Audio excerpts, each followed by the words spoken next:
telling the story.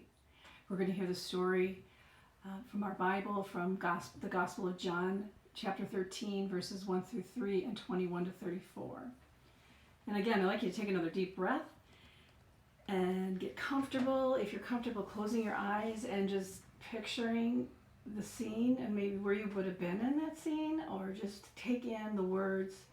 If you'd rather keep your eyes open, that's good. Whatever is best for you, but just take some time. I'll try to read this slowly too, to really take it in, this gift of God's Word to us.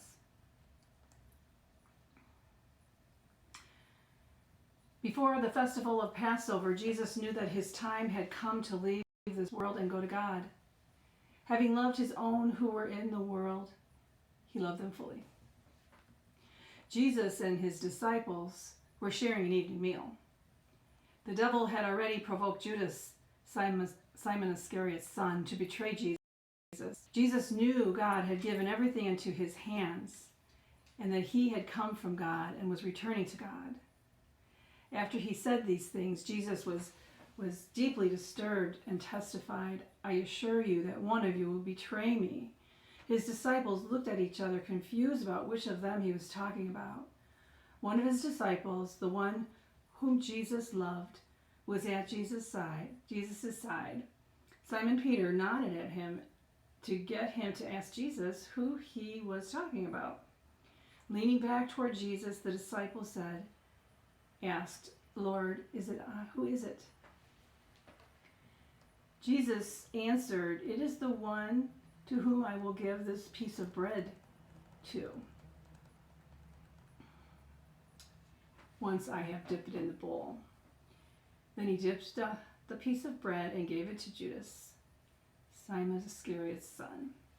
After Judas took the bread, Satan entered into him. Jesus told him, "What you're about to do quickly." No one sitting at the table understood why Jesus said this to him. Some thought that since Judas kept the money bag, Jesus told him, "Go buy what we need for the feast," or that he should give something to the poor. So when Judas took the bread, he left immediately, and it was night.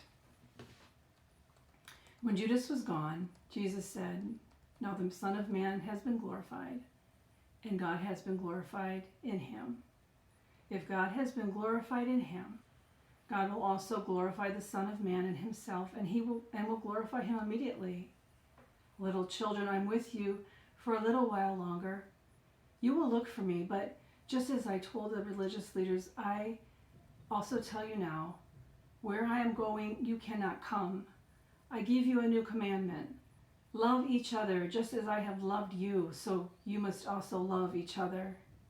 This is how everyone will know that you are my disciples, when you love each other." Repeat after me.